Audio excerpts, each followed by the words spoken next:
Max Payne 3 had a long development cycle, and naturally that led to a lot of stuff getting cut, reworked, and revised over the years. It's only a matter of time before a beta mod came out for it, and we have one as of June 2026. It's called Beta Recaptured 3, and it's by Harmony Entertainment. It's an interesting mod. It definitely brings a unique feeling to replaying Max Payne 3. It's been a while since I've done so this was my first step back into it since like 2018. I had a good time though. The thing is, the mod is primarily a visual and audio based overhaul.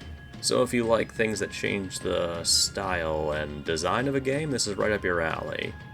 The big trade-off is that this does not change stats, which isn't necessarily a bad thing, but there can be problems that occur because of that.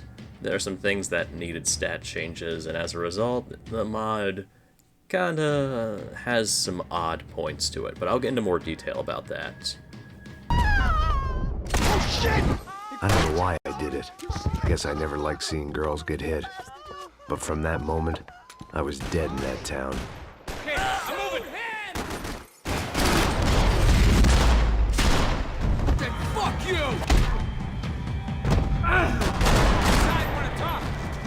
I thought about saying the cops, but this was no time for bad jokes. The little details are where the mod really shines. Beta Recaptured 3 does a lot to restore things that got cut on the wayside, like loading screens, UI icons, the model for the Beretta 92 instead of the Taurus PT92, Max Payne's original red Hawaiian shirts, the MP5 appearing in Chapter 2, the original snub-nose model of the 38 revolver, the UFE logo appearing more prominently, the original designs for vehicles. It's extensive, and that's where it really shines. All these small details coming together to make characters look different, to bring back stuff that got cut, like even a bandage on Max's arm in Chapter 10. That is still there when it was cut from the original trailers featuring it. Fancy seeing you here!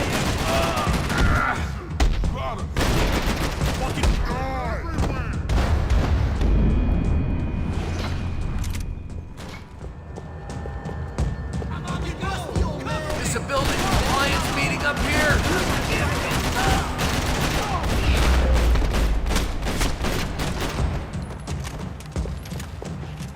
It goes a long way on that front. If you like small details and little things being brought back, from the original beta soundtrack to loading screens to icons, this is for you.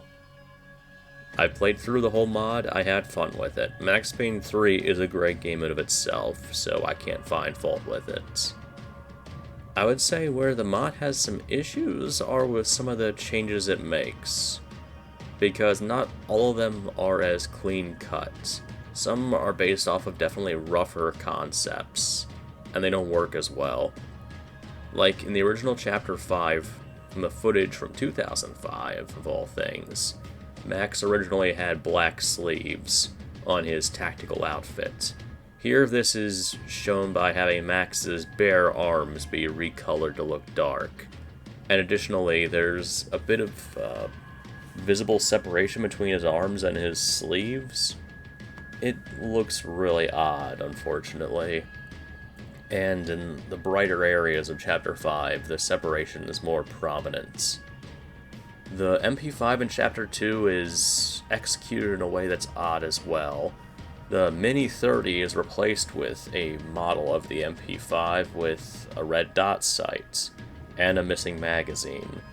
It looks strange, and this change occurs throughout every level the Mini 30 appears in. It kind of gets in the way. I don't know if it was not possible to restore the weapon stats, the individual weapon of the MPK, the MP5 in Chapter 2, but it's sort of a negative change because it's easy to mix up the reskinned Mini 30 with the MP5. Oh shit!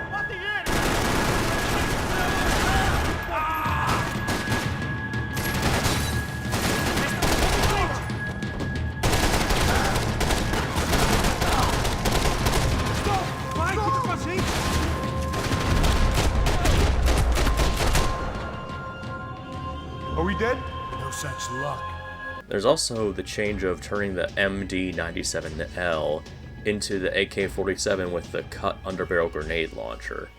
Now when I heard about this, I was excited. That is a really unique piece of cut content. I was eager to see how this implements it. And it doesn't really do the best job with it.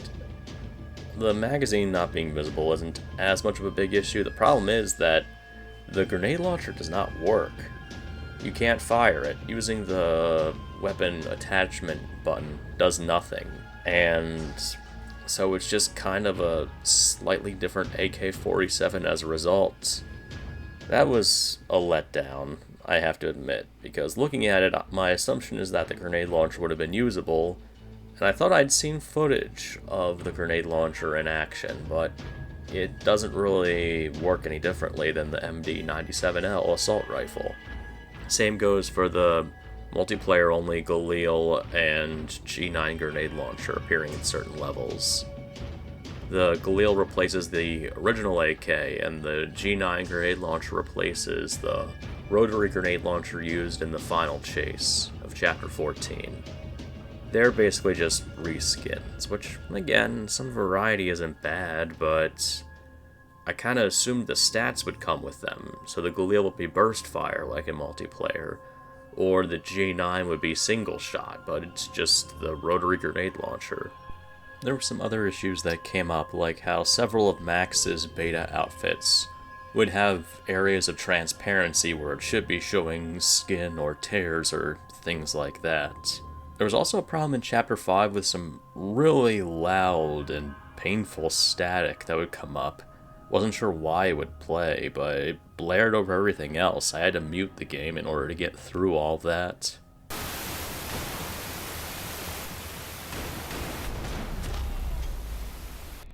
That said, I mean, not all the overhauls are bad. The Beretta replacing the PT-92 looks great, animates well.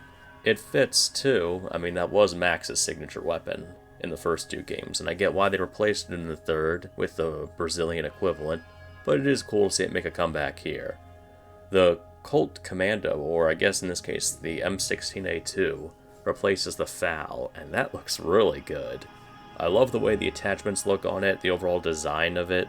It's fitting for the long-barreled FAL to be replaced with a long-barreled M16 equivalent.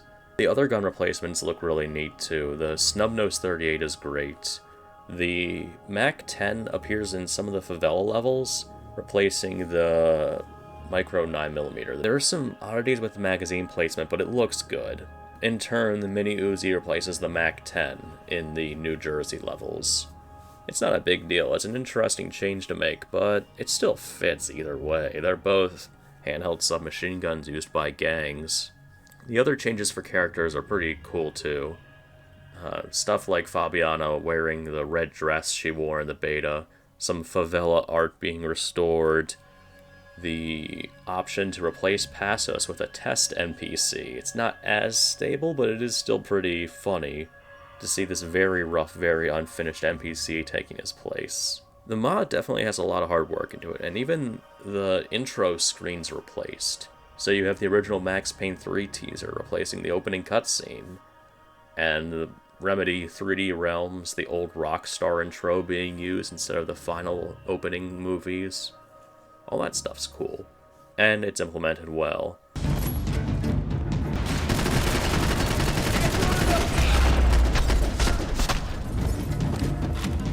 I don't know if it's possible to change stats in Max Payne 3. I don't know as much about modding the game. This was my first real step into playing a mod for it. It was recommended to me by the creator. I really want to like it. It has a lot going for it. When it comes to the smaller details, the mod is fantastic, but it's the larger stuff where it slips up. I think that's the issue I have. I was really hoping that this would be a case of, like, these cut guns having their original purposes. So, like the AK-47 with the GP25, the grenade launcher would work. Or, like with the MPK appearing in Chapter 2, it would actually be the submachine gun and not a replacement for the Mini 30. I was kind of expecting that, hoping for that. Stuff like the Desert Eagle replacing the 1911, that's fine, because I get what the author was going for. The Desert Eagle appears prominently in the promo screenshots and artwork, and so this replaces it with an equivalent weapon. And it looks good, and it plays similarly right down to the magazine size. I got no issues with that. I just hope that, if possible, future versions of this mod can actually go far enough to bring back some of the features that would come with these weapon replacements and things of that sort. If possible. If it's not possible, I get it then. You compromised in the areas you had to bring back the beta aesthetics. And overall, though, I can see the work put into this. And I have to shout out Harmony Entertainment for everything they did for the mod. It's a really cool idea, and where it is right now, it's fun to play through Max Payne 3 again with it. Especially if you've played it a lot, and you could probably pick up on the smaller details of things being changed. I only sort of recognized some of these changes in hindsight, mostly the smaller ones. The bigger ones, like the guns and character reworks, I noticed quickly.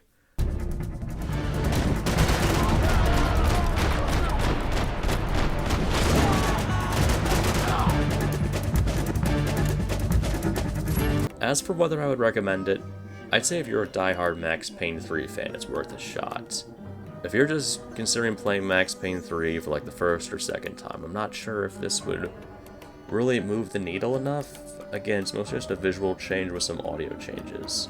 I do like the beta soundtrack coming back, but it's not enough for me to recommend it to a new player, because in order to truly appreciate the changes to the mod, you would have to know the game well.